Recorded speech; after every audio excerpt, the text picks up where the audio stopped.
Hello friend, स्वागत है आपका अपना यूट्यूब चैनल मैथ के स्वैग में। तो फ्रेंड, इस वीडियो में हम बिहार एसएससी इंटर स्तरीय का जो एग्ज़ाम होता है उसमें मैथ के पूछे जाने वाले जितने भी क्वेश्चन हैं उन सभी क्वेश्चन को हम आज इस वीडियो में डिस्कस करने वाले हैं। ठीक है, इससे पहले फ्रेंड, अगर आप हमारे चैनल पर नए हैं तो प्लीज़ हमारे चैनल को सब्सक्राइब कर लें ताकि इस रिलेटेड जितना ही वीडियो हो आप तक जल्द से जल्द पहुँच सके। और हाँ फ्रेंड, एक और बात आप लोग को बता दें कि बिहार एसएससी सीजीएल जो 2023 का जो एग्ज़ाम हुआ था उसका जितना भी शिफ्ट था, ठीक है, शिफ्ट 1 हो गया, शिफ्ट 2 हो गया, शिफ्ट 3 हो गया, इन सारे शिफ्टों का जो भी मैथ के क्वेश्चन हो या रीजनिंग क्वेश्चन हो या फिर जीए का क्वेश्चन हो, उन सभी का क्वेश्चन आपको हमारे इस चैनल पे मिल जाएगा। आप हमारे चैनल को जाके विजिट कर सकते हैं, जिसका लिंक आपको इसी डिस्क्रिप्शन बॉक्स में मिलेगा, आप जाके वहाँ से देख सकते हैं। तो चलिए सबसे पहले अपना वीडियो को हम शुरू करते हैं और आज का सबसे पहला क्वेश्चन ये है। यहाँ फ्रेंड देखा गया है कि ए, बी और सी का औसत वजन जो है 65 kg है। ठीक है, यहाँ देखिएगा कि ए प्लस बी प्लस सी का औसत वजन जो दिया गया है 65 kg है। तो टोटल सम निकालने को उसको 3 से जब मल्टीप्लाई कर देंगे हम तो 5 3 जा 15, 18 19 195 आ गया। ठीक है, फिर बोल रहा है ए और बी का औसत वजन 63.5 kg, यानी कि ए प्लस बी जब हम करेंगे ए और बी का वजन कितना है तो 63.5 इंटू 2 जब हम करेंगे तो 5 दूनी का 10 हो गया, 3 दूनी का 6, 1 7 हो गया, 7 दूनी का 14, यानी कि ये आ गया ए और बी का। ठीक है, तो पूछ क्या रहा है, और ए और सी का औसत वजन इतना केजी है तो ए का वजन निकाले। ठीक है, तो ए प्लस बी का वजन इतना हो गया और ए प्लस बी प्लस सी का इतना वजन हो गया। ठीक है, तो यहाँ से इस दोनों से हम किसका वजन निकाल सकते हैं, सी का निकाल सकते हैं। तो अगर सी का आप देखिएगा तो 195 में से 147 जब घटाएंगे हम तो 8 और 4 48 48 आ जाएगा। ठीक है, हमारा सी का वजन निकल चुका है। अब ए और सी का आपका वजन दे दिया है कितना, 67.5 kg। तो इसमें 2 से मल्टीप्लाई कर देंगे तो 5 दूनी का 10, 7 दूनी 14, 15, 6 दूनी 12, 13, यानी कि 135 आ गया ए और सी का वजन। तो इसमें अगर सी का हमें ए का हमें निकालना है तो सी का हमें ऑलरेडी दिया हुआ है, तो क्या करेंगे 135 में से 48 जब माइनस हम कर देंगे तो किसका निकल जाएगा, ए का निकल जाएगा, जो कितना आएगा 7 इधर हो गया और 8 इधर हो गया, यानी कि ए का वजन जो है कितना हो गया 87 kg। ठीक है, उम्मीद है फ्रेंड आप लोग को समझ में आ गया होगा। चलिए अपने नेक्स्ट क्वेश्चन की ओर हम चलते हैं। करा है कि वह छोटी सी छोटी संख्या ज्ञात करें जिसे 15, 18 और 36 से विभाजित करने पर प्रत्येक स्थिति में 9 शेषफल प्राप्त हो और वह 11 से विभाज्य है। फ्रेंड, ये same to same question Bihar से सीजीएल जो एग्ज़ाम हुआ था उसमें ये क्वेश्चन पूछा गया था। अभी जो हाल फिलहाल में जो एग्ज़ाम हुआ था ना फ्रेंड, उसमें ये क्वेश्चन पूछा गया था। तो चलिए फ्रेंड, इस क्वेश्चन को किस तरह से बनाते हैं हम यहाँ देखेंगे। सबसे पहले आप करना क्या फ्रेंड कि आपको 15, 18 और 36 का क्या निकालना है, एलसीएम निकालेंगे। तो जब इसका आप एलसीएम निकालेंगे तो फ्रेंड तो आएगा आपका 180। ठीक है, तो जो भी नंबर दे कि वो छोटी छोटी संख्या जितना से विभाजित किया जाए तो सबसे पहले करना क्या है, उस नंबर का आपको निकाल लेना है एलसीएम। फिर क्या करना है कि वो कर रहा है 9 से करने पर प्रत्येक स्थिति में 9 शेषफल प्राप्त होता हो और वह 11 से विभाज्य है। तो करना क्या है आपको कि 180, ठीक है, के प्लस 9 शेषफल प्राप्त होता है तो प्लस 9 कर देना है, वह प्रत्येक से क्या होता है 11 से विभाज्य हो। तो आपको ये कर देना। और इसको कैसे करना है, के का जो वैल्यू है यहाँ पे आपको एक एक करके कभी के का वैल्यू आपको 1 रखना है, कभी 2 रखना है, कभी 3 रखना है। कब तक रखना है ये, जब तक ये टोटल जो वैल्यू है 180 के प्लस 9 11 से डिविजिबल ना हो जाए। ठीक है, तो सबसे पहले करना क्या आपको, ये जो नंबर दिया है इस नंबर का एलसीएम निकाल देना है। इस नंबर के एलसीएम निकालने के बाद इंटू के कर देना है और प्लस क्या कर देना है 9 कर देना है। और वो के का वैल्यू आपको एक एक करके 1 2 3 करके चेक करना है और ऐसे करके आप वो देखिएगा कि 11 से डिविजिबल है कि नहीं है। तो आइए हम चेक करते हैं। पहले 1 रखेंगे तो कितना जाएगा, के का वैल्यू का 1 रखेंगे कितना जाएगा 189 आ जाएगा। तो 189 क्या 11 से डिविजिबल है तो नहीं है। ठीक है, अब हम 2 रखेंगे तो 2 रखेंगे तो 180 इंटू 2 प्लस 9 जब करेंगे तो 369 आ जाएगा। ठीक है, तो क्या 369 जो है वो 11 से डिविजिबल है, ये भी नहीं है।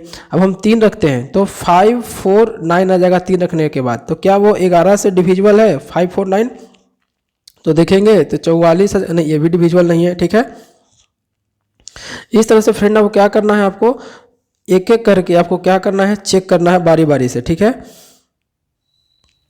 यानी कि 180 के प्लस 9 था, ठीक है। हम लोग 3 तक चेक कर लेते थे। अगर हम 4 रखेंगे, अगर ठीक है, अगर हम 4 रखते हैं तो कितना जाएगा, 18 चौके 72, तो 7 to 9, तो क्या यह 11 से डिविजुअल है? तो हम देखेंगे तो ये 11 से डिविजुअल नहीं है, ठीक है। अगर हम 5 रखते हैं तो 5 रखेंगे कितना जाएगा, 909, तो क्या ये 11 से डिविजुअल है?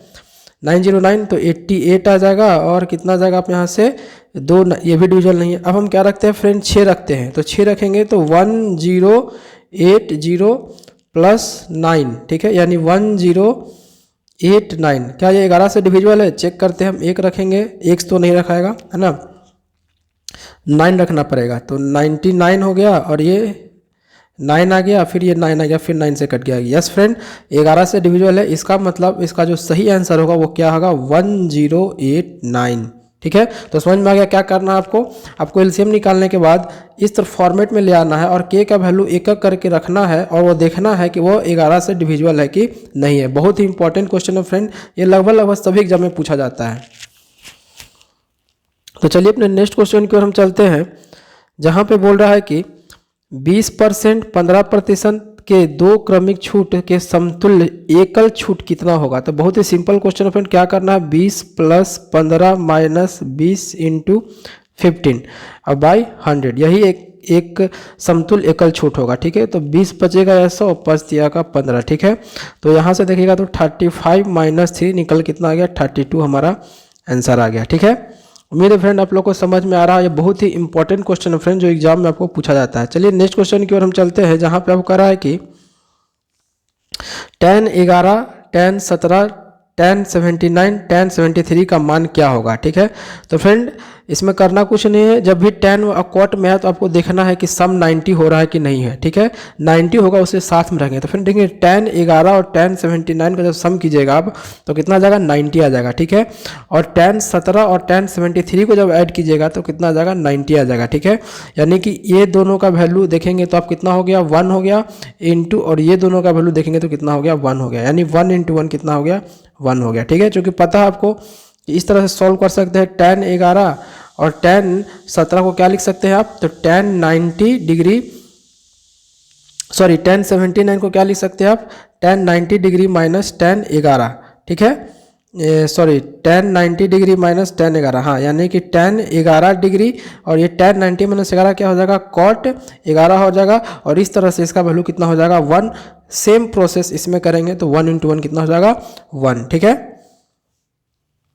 चलिए नेक्स्ट क्वेश्चन की ओर चलते हैं हम, जहाँ पे बोल रहा है कि एक चोर 400 किलोमीटर की दूरी स्थित एक शहर की ओर 60 किलोमीटर प्रति आवर की चाल से कार चलाते हुए भागता है, ठीक है। मतलब कह रहा है कि एक चोर जो है 400 किलोमीटर की दूर स्थित एक शहर की ओर 60 किलोमीटर पर आवर की चाल से कार चलाते हुए भागता है। सिर्फ 30 मिनट के बाद पुलिस 80 किलोमीटर पर आवर की चाल से पीछा शुरू करता है। चोर के पकड़े जाने तक पुलिस द्वारा तय की गई दूरी कितनी है। तो फ्रेंड ये भी बहुत अच्छा क्वेश्चन है, हर एक एग्जाम में पूछा जाता है, ठीक है। तो यहाँ पे कहना क्या है आपको, कह रहा है कि सिर्फ 30 मिनट के बाद पुलिस 80 किलोमीटर की चाल से पीछा शुरू करता है, तो चोर के पकड़े जाने तक पुलिस द्वारा तय की गई दूरी कितनी होगी। तो हम मान लेते हैं कि जो आपको करना क्या है, इसमें आपको टाइम इक्वल कर देना है, ठीक है। क्या करना है, टाइम इक्वल कर देना है, यानी कि 80 ये देखिएगा आप, तो दूरी स्थित एक शहर को 60 किलोमीटर पर आवर की चाल से चलाते हुए तो सिर्फ 30 मिनट के बाद पुलिस 80 किलोमीटर पर आवर की चाल से क्या करेगा। तो क्या करना है, x + 30 बाई क्या कर देना है, ये हो जाएगा आपका 80, जो कि पुलिस इक्वल टू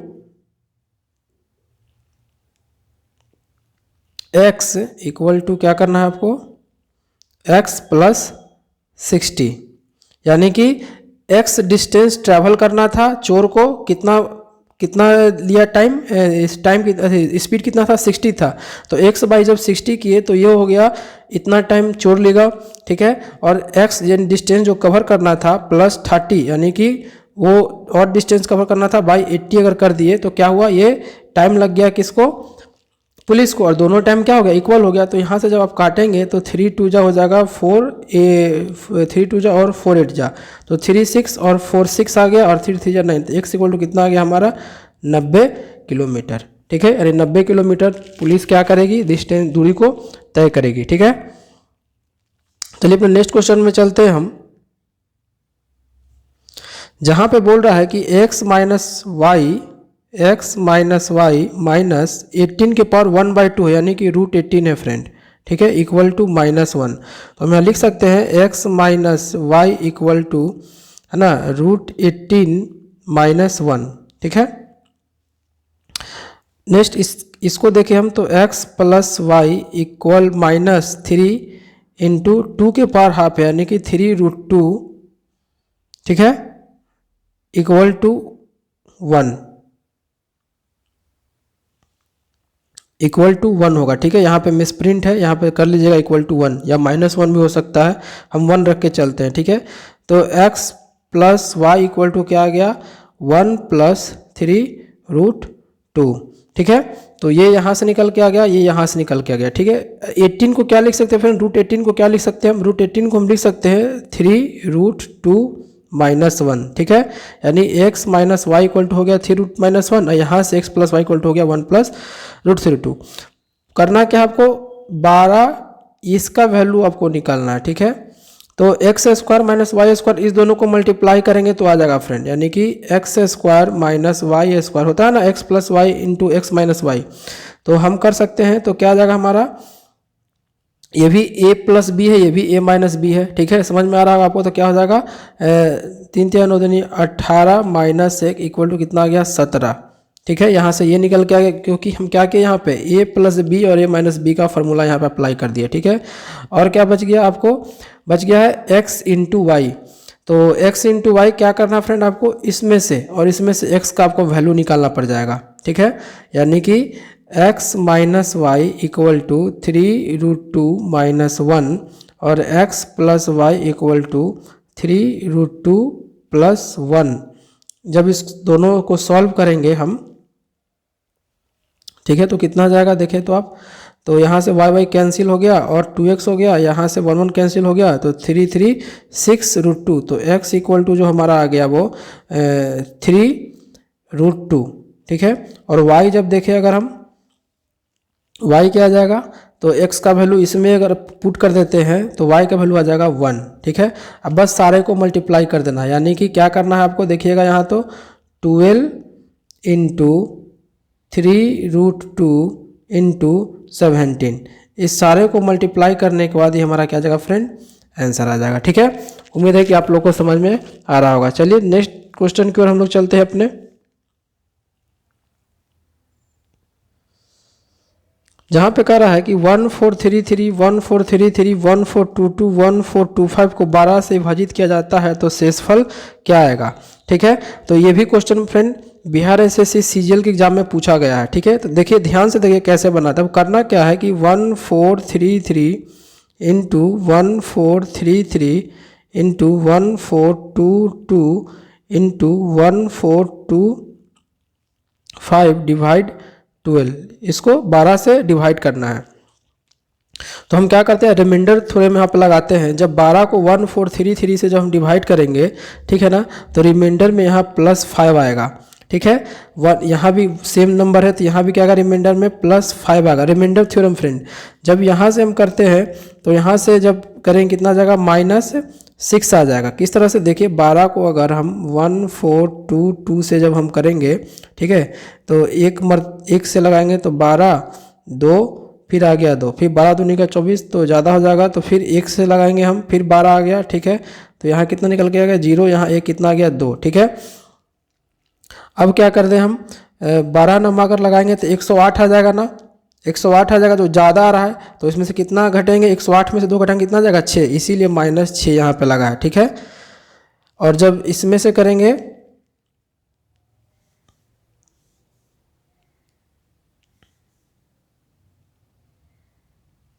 एक मिनट सारा ये गड़बड़ हो गया, फिर से देख लेते हैं। 1433 into 1433 into 1422 into 1425 divided by 12। ठीक है, इसमें से जब हम किए थे तो कितना आया था हमारा +5।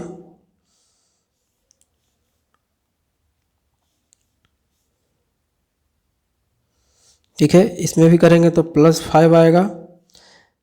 इसमें से किए थे तो अभी अभी जस्ट किए थे तो -6 आएगा। और जब 1425 से जब हम करेंगे तो कितना आएगा अभी देख लेते। एक मरते लगा दिए तो 2 फिर एक मरते लगा दिए तो फिर 105, फिर कितना 9 मरते लगाएंगे तो कितना आ जाएगा 12 108। तो कितना आ जाएगा 3 एक्स्ट्रा आ रहा है तो क्या करना पड़ेगा -3। ठीक है, तो फिर यहाँ देख रहे होंगे +5 है, +5 है, -6 है, -3 आया, ये रिमाइंडर आया। ठीक है, अब क्या करना है यहाँ पे सबको आपको क्या कर देना है, यहाँ पे देखिएगा तो यानी कि +5 +5 -6 -3 तो माइनस माइनस तो प्लस हो गया, यानी कि सारा निकल किस में आया है प्लस में आया है। तो 5 × 5 × 6 × 3। ठीक है, और बाई 12 तो 6 देखेंगे अगर हम कितना आएगा तो 5 × 30 हो गया यहाँ से, अब 5 दिया के 15 हो गया। ठीक है, 5 × 30 5 दिया के 15 तो 15 दिया 45 450/12 डिवाइड दीजिएगा जब इसको कितना आ जाएगा 12 दिया के 36 12 × 4 = 48 तो 3 से लगाएंगे हम। ठीक है ना, यहाँ देखिए हम डिवाइड निकाल देते हैं 12 को 4 5 0 से तो 12 तिया कितना निकल के आ गया 36 आ गया हमारा। तो 15 9 6 15। ठीक है, और 0। ठीक है, हाँ कितना से लगा दे 12 7 84 हो जाता है ना। 12 7 कितना हो गया आपका 84 हो गया। तो रिमाइंडर कितना बच गया 6, यानी कि 6 हमारा क्या हो गया आंसर हो गया। ठीक है, ये बहुत इंपॉर्टेंट है क्वेश्चन, हर एक एग्जाम में आपको देखने को क्वेश्चन ये मिलेगा। ठीक है, चलिए नेक्स्ट क्वेश्चन की ओर हम चलते हैं, जहां पर वो क्या बोल रहा है कि मोहन और गोविंद ने क्रमशः इतना इतना रुपये लगा व्यापार प्रारंभ किया, यानी कि 5400 और 7200। तो 0 0 तो ऐसे ही कट गया, कितना आ गया देखिए तो 54 आ गया और कितना आ गया 72 आ गया। ठीक है, 54 और कितना आ गया फ्रेंड 72 आ गया। तो 18 तिया और 18 चौके। ठीक है, यानी कि यह अमाउंट अभी है 3 और 4 का रेशियो है। ठीक है, मोहन सक्रिय साझेदार होने के कारण कुल लाभ का 20% का अधिकार है, यानी कि मोहन जो है वो सक्रिय साझेदार होने के कारण उसको जितना भी कुल लाभ होता है कुल लाभ का 20% उसको मिलेगा पहले। ठीक है, यदि वर्ष के अंत में कुल इतना हुआ तो मोहन का कुल कितना धन मिलेगा। ठीक है, तो देखिए फ्रेंड कुल लाभ कितना हुआ है 3325 हुआ है। अब मोहन सक्रिय साझेदार होने के कारण उसको 20% तो पहले मिलेगा। ठीक है, तो मोहन का हम सबसे पहले अगर देखें तो 3325 का 20% इसको तो पहले मिल जाएगा। तो 20% बोले तो 20 25 तो यहाँ से काट दिए तो 5 6 कितना हो गया हमारा 30 हो गया, फिर 5 6 30 5 5 25। ठीक है, यानी कि मोहन को पहले इतना मिल चुका है। ठीक है, अब इन दोनों में जो बटेगा वो कितना बटेगा, वो बटेगा 80%। कितना बटेगा 80%, यानी कि मोहन का पूछ रहा है ना तो 3/4 3 7 गुना 3 3 2 5 का 80%। ठीक है, क्योंकि 20% मोहन को मिल चुका है तो सिर्फ बचा कितना इसका 80% ही तो बचा, तो वो कितना बटेगा इन दोनों में बटेगा। तो ये आने के बाद 665 ऐड कर देंगे तो मोहन का निकल जाएगा। तो देखिए 1 0 से 1 0 चला गया और यहाँ से अगर काटे तो 7 चौके 28 और 5 और 2 7 7 के 49 और 7 5 35 7 5 35। ठीक है, निकल गया। फिर यहाँ से देखे काटते हैं तो 4 2 जा और जो हो गया 5 2 जा, यहाँ से 5 से काटिए 9 5 45 5 5 25। ठीक है, चढ़ती है कि 12 12 95 × 12 कितना आ गया 12 5 60 के 0 12 5 60 जो हम कह रहे कितना रहा 6 12 9 108 कितना हो गया आप देखोगे तो 114। ठीक है, और ऐड कर देना है ये वाला जो 20% उसका था। तो 5 6 4 10 6 1 7 1 8 और 1805 क्या होगा फ्रेंड मोहन को अमाउंट मिलेगा। ठीक है, प्रॉफिट में। ठीक है, तो ये बहुत अच्छा क्वेश्चन है क्योंकि वह सक्रिय था इसीलिए 20% उसको पहले मिल गया। तो अब बटेगा दोनों में कितना बटेगा, तो टोटल अमाउंट का 80% बचेगा, तो वो इसमें बांटकर हमारा ये आ गया 80% में और उसको ये मिल गया। ठीक है, चलिए नेक्स्ट क्वेश्चन की ओर चलते हैं हम, जहाँ पे कह रहा है कि पाइप ए और बी किसी टंकी को इतना घंटे में भर देते हैं। ठीक है, यानी कि ए जो है वो कितना घंटे में भरता है, 16 घंटे में, बी भरता है 24 घंटे में, जबकि सी भरी हुई टंकी को 40 घंटे में क्या कर देता है, खाली कर देता है। तो सी जो है निगेटिव में ये खाली करता है कितने घंटे में, 40 घंटे में क्या कर देता है, ये खाली कर देता है। ठीक है, तीनों पाइप एक साथ खोले जाते हैं लेकिन 10 घंटे बाद पाइप ए को बंद कर दिया जाता है। ठीक है, तो सबसे पहले इसका एलसीएम निकालेंगे। जब इसका एलसीएम निकल कितना आ जाएगा फ्रेंड, 240 आ जाएगा। ठीक है, ये कितना हमारे से लगेगा 15, ये कितना निकल के आ जाएगा आपका 10, ये कितना निकल के आ जाएगा फ्रेंड आपका -6, क्योंकि ये खाली कर रहा है इसीलिए -6 में आया। ठीक है, अब क्या कर रहा है आपको कि तीनों पाइप एक साथ खोले जाते हैं लेकिन 10 घंटे बाद पाइप ए को बंद किया जाता है, यानी 10 घंटे तक तीनों पाइप चला, यानी कि 15 + 10 - 6 अगर देखेंगे हम तो कितना हो गया, 15 × 6 = 25, 25 में 6 कितना बचा, 19 ये 1 घंटे में भरते हैं तीनों मिलके। तो 10 घंटे चला है तो गुना 10 कर देंगे, यानी कि 190 क्या हो चुका है, भर चुका है। टंकी का शेष भाग कितने, टंकी का जो शेष भाग है वो कितने घंटे में भरेगा, तो इतना भाग भर चुका है, तो 240 में से -190 कर देंगे तो कितना जाएगा फ्रेंड, 50। तो 50 भाग बचा हुआ जिसे भरना है, तो कौन कौन मिलके भरेगा फ्रेंड, क्योंकि ए तो बंद कर दिया है, तो कौन मिलके भरेगा, बी और सी। तो सी निगेटिव है तो 10 में से 6 जाएगा, चूँकि सी खाली कर रहा है, 10 में से 6 जाएगा तो कितना बचेगा, 4। तो 2 2 जा और 25 2 जा, यानी कि 25/2 यानी कि 12 पूर्णांक। ठीक है, 1/2 आवर लगेगा उसको भरने में। ठीक है, उम्मीद है फ्रेंड आप लोग को समझ में आया होगा। चलिए नेक्स्ट क्वेश्चन में चलते हैं हम। तो फ्रेंड ये खत्म हो गया हमारा। तो फ्रेंड जरूर कमेंट करके बताइए कैसा आप लोग को ये वीडियो लगा, और अगर अच्छा लगा तो जरूर लाइक कीजिएगा और हमारे चैनल पे बने रहें। अगर आप हमारे चैनल पे नए हैं तो प्लीज़ हमारे चैनल को सब्सक्राइब कर लें, इससे रिलेटेड इतना ही वीडियो होगा आपसे जल्द से जल्द मिलेगा। और हाँ, बीएसएससी सीजीएल का जो एग्ज़ाम हुआ था 2023 में, ठीक है, उस सभी के क्वेश्चन, सारे शिफ्ट का क्वेश्चन आपको हमारे डिस्क्रिप्शन बॉक्स में उनका लिंक मिल जाएगा, आप वहाँ से जाकर देख सकते हैं।